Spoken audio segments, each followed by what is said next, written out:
L'invité de la matinale, Pierre-Hugues Dubois. Votre invité ce matin, Pierre-Hugues, est Antoine Armand, député de Haute-Savoie, membre de la majorité présidentielle. Bonjour Antoine Armand. Bonjour. Et merci d'avoir accepté notre invitation au milieu d'une actualité politique tumultueuse, puisque la France a un nouveau Premier ministre. Gabriel Attal a été nommé hier midi par le chef de l'État.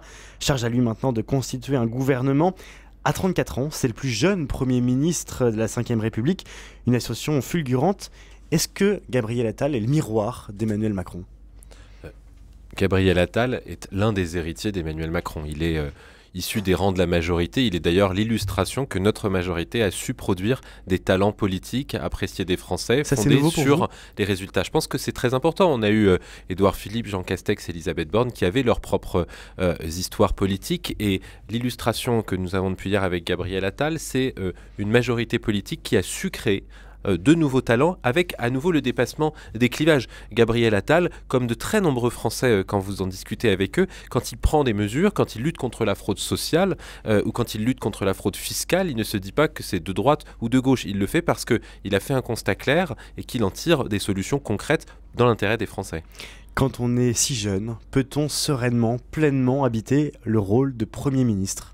Écoutez, c'est une question d'abord éminemment intime et personnelle. Ce que je constate, c'est que Gabriel Attal, il est ministre maintenant depuis de nombreuses années, qu'il a été un très bon porte-parole du gouvernement, qu'il a été un ministre des comptes publics extrêmement offensif et que depuis le premier jour qu'il a passé à l'éducation nationale, il a pris des décisions extrêmement courageuses, rapidement, au-delà des tergiversations qu'on a pu parfois reprocher à certains. Donc je pense qu'il a à la fois l'étoffe, les capacités et puis, ce qui n'est pas la moindre des caractéristiques, l'envie de changer le pays. Oui, mais pourtant, Matignon, c'est un enfer. L'enfer de Matignon, dit-on souvent. Gabriel Attal, inexpérimenté en dehors de ses expériences ministérielles, arrivera-t-il à faire pleinement ce job ? Alors, vous l'avez dit, il est inexpérimenté en dehors de ses expériences et il a un parcours qui lui permettra de réussir, je l'espère, je le souhaite. Et d'ailleurs, je pense qu'au fond, tous les Français le souhaitent. C'est ce qu'on voit aussi dans les enquêtes d'opinion. Vous avez raison de préciser que Matignon, c'est le lieu de l'arbitrage. C'est le lieu où finalement les ministres viennent apporter leurs causes, leurs conflits et où le Premier ministre doit trancher. Et c'est pour ça, je crois, qu'avoir un Premier ministre extrêmement politique sera important. Si on tranche si on tranche par des demi-mesures, si on tranche par des mesures techniques que plutôt que par des mesures politiques, les Français n'y comprendront pas grand-chose et ça ne changera pas leur quotidien. C'est tout le contraire que l'on peut espérer en la nomination de Gabriel Attal. C'est nouveau d'avoir un profil très politique. Jean Castex était assez inconnu du grand public, Elisabeth Borne presque tout autant. C'est assez nouveau et c'est révélateur de quelque chose, d'un changement dans le quinquennat ? Je crois que c'est assez utile. Vous savez, le président de la République, lors de ses vœux, a parlé de réarmement et on a beaucoup discuté autour de ce terme. Vous parliez des crises géopolitiques et sécuritaires dans le monde. Le réarmement, c'est la loi de programmation militaire avec 400 milliards votés, le budget le plus important pour nos armées dans ce contexte. Le réarmement, c'est aussi le réarmement civique avec le SNU, avec l'expérimentation de l'uniforme, avec la capacité à remettre de l'autorité à l'école.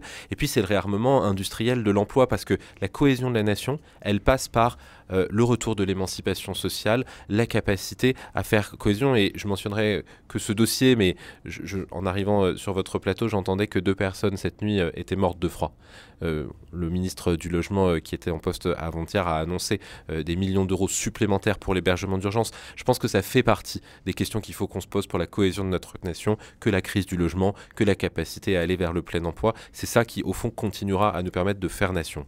Et donc l'importance du politique dans ce contexte. Cependant, Gabriel Attal, en arrivant à Matignon, laisse derrière lui l'éducation nationale. Il a été assez éphémère, 5 mois seulement, passé rue de Varennes. J'ai un doute sur la rue où est le ministère de l'Éducation nationale. Toujours est-il qu'il y a passé très peu de temps, 5 mois seulement. Est-ce qu'il n'a pas un peu laissé un certain nombre de dossiers ouverts sans les clore ? Écoutez, le Premier ministre hier a eu une formule qui me paraît assez révélatrice. Il a dit « J'emmène à Matignon avec moi la cause de l'école ». Qu'est-ce que ça veut dire ? Ça veut dire que lui, qui est ministre de l'Éducation nationale, a lancé des chantiers fondamentaux, structurants.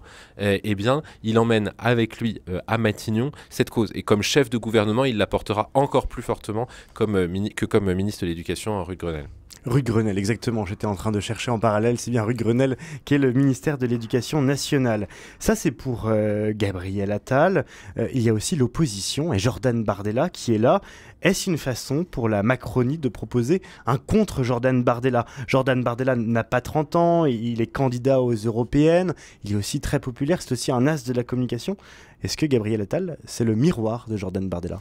Écoutez, j'entendais la réaction du Rassemblement national hier. Je crois qu'il n'y a que le Rassemblement national pour penser à lui quand on nomme Gabriel Attal à la tête de Matignon. Pourquoi? Parce que d'un côté, vous avez le plus jeune Premier ministre de la République française, qui a été ministre de l'Éducation, qui a pris des décisions, des actes très forts, y compris comme ministre des Comptes publics. Puis de l'autre côté, vous avez M. Bardella, qui est le président du Rassemblement national, qui n'a jamais pris une décision. Qui, en 5 ans de mandat européen, à part un absentéisme chronique et des erreurs répétées, n'a pas été capable de faire adopter un seul texte. Donc en fait, la comparaison ne tient pas une seconde. On a d'un côté un responsable politique qui agit, et puis de l'autre côté, un populiste qui parle. Un Français sur deux considère que pourtant que Jordan Bardella serait un bon Premier ministre. Absolument, et je pense que le sujet majeur que nous avons devant nous d'ici le mois de juin, d'ici l'échéance des élections européennes, c'est de démonter un à un les discours et les slogans simplistes de Jordan Bardella. Je vous donne un exemple. Le Rassemblement national s'oppose fortement au pacte asile et migration qui est en train d'être adopté au niveau européen et qui a pour but de sécuriser les frontières européennes, de réguler les flux de demandeurs d'asile à l'entrée pour protéger nos frontières. C'est une mesure que devrait porter le Rassemblement national. Simplement, le Rassemblement national, à chaque fois qu'on agit pour protéger les Français, on réduit son fonds de commerce et il s'en inquiète. Ce que nous allons montrer dans les prochains mois, c'est l'incohérence et l'inconsistance politique de Jordan Bardella et du Rassemblement national. La tâche est très lourde. Pour les Renaissance, pour votre majorité, la tâche est très lourde. Mais il n'y a pas d'alternative. Il n'y a pas d'alternative à la capacité à faire avancer les dossiers européens un à un. Il n'y a pas d'alternative à protéger nos frontières, à être capable d'accepter les demandeurs d'asile qui ont vocation à être sur notre sol, et puis ceux qui ont vocation dès le début à repartir chez eux. Il n'y a pas d'alternative au réarmement industriel de l'Europe, en fait, face à l'Inflation Reduction Act des Américains, face aux pratiques commerciales agressives de la Chine. Est-ce qu'il y a une alternative à renforcer l'appareil industriel européen? Non, en français, nous ne pourrons pas tout faire. En européen, nous pouvons nous protéger. Selon vous, Antoine Armand, le mandat de Gabriel Attal, c'est aussi de réussir à aller au front pour ces élections européennes qui s'annoncent délicates? Ouais, sans aucun doute, le choix de Gabriel Attal par le président de la République, c'est un choix éminemment politique et éminemment offensif. Et d'ailleurs, vous voyez depuis hier les réactions des oppositions, elles sont assez empruntées. Vous en avez certaines qui qualifient qui n'osent pas qualifier Gabriel Attal, faisant comme s'il n'existait pas alors qu'il est une incarnation politique très forte. D'autres comme Jordan Bardella qui essayent de ramener les choses à eux-mêmes. Au fond, vous avez un Gabriel Attal, un chef de gouvernement bien sûr, mais un chef de la majorité, quelqu'un qui sera très dur avec les oppositions et qui dévoilera leurs manquements et leurs inconsistances à son tour. La gauche, de son côté, réclame unanimement que le nouveau Premier ministre se plie à un vote de confiance du Parlement, un exercice auquel Elisabeth Borne avait dérogé. Gabriel Attal doit-il s'y plier? Mais vous voyez, je déplore cette attitude de la NUPES parce que, au fond, elle est révélatrice de leur comportement depuis le mois de juin. Quel est leur raisonnement? Leur raisonnement est le suivant. 1. Aucune proposition et aucune condition pour une éventuelle coalition ou participer au gouvernement. Pardon, mais pour des partis de gouvernement, ça n'aurait pas été totalement absurde.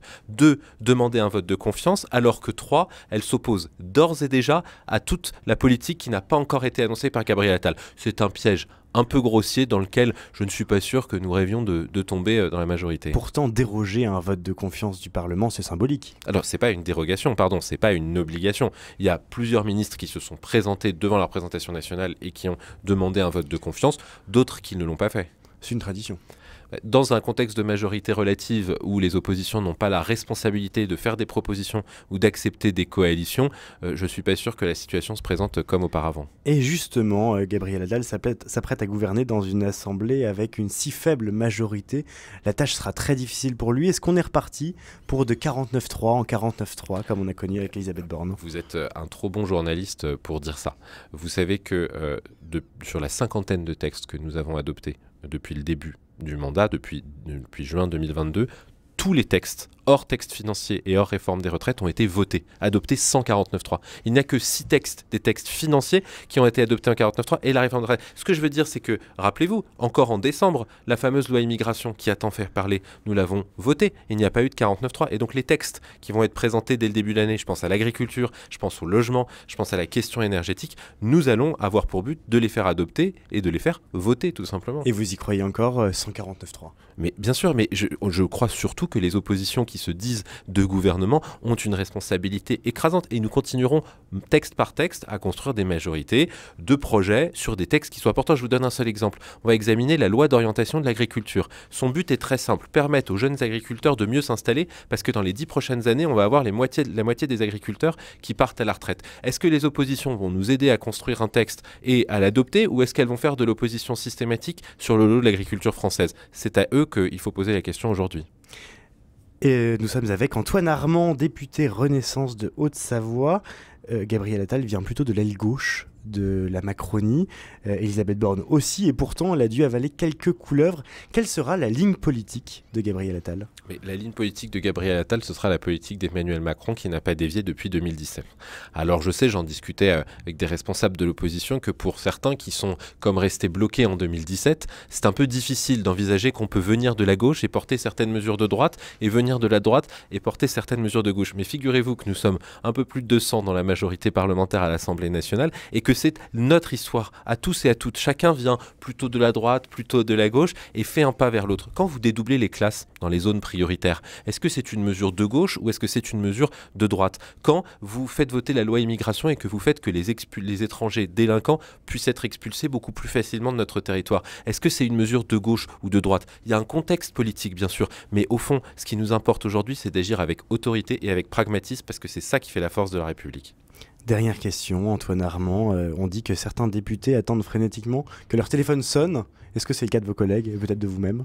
Écoutez, vous savez, dans les circonstances de remaniement, c'est effectivement un jeu assez classique. Mais je reviens sur votre question précédente. Ce qui compte au-delà du casting, c'est la ligne politique. Et je pense que le nouveau souffle qui est incarné par Gabriel Attal, il doit, et c'est aussi une attente des députés de la majorité, il doit se transformer très vite en un programme gouvernemental pour les prochains mois, notamment jusqu'aux européennes, pour incarner concrètement ce nouveau souffle. Je pensais au logement, je pense aussi à la jeunesse qui a de très fortes attentes, et pas qu'en matière d'emploi. Merci beaucoup, Antoine Armand, d'être venu ce matin sur notre plateau pour évoquer ce remaniement. Je rappelle que Gabriel Attal a été nommé hier Premier ministre. Il remplace Elisabeth Borne. Il est actuellement chargé de constituer un gouvernement.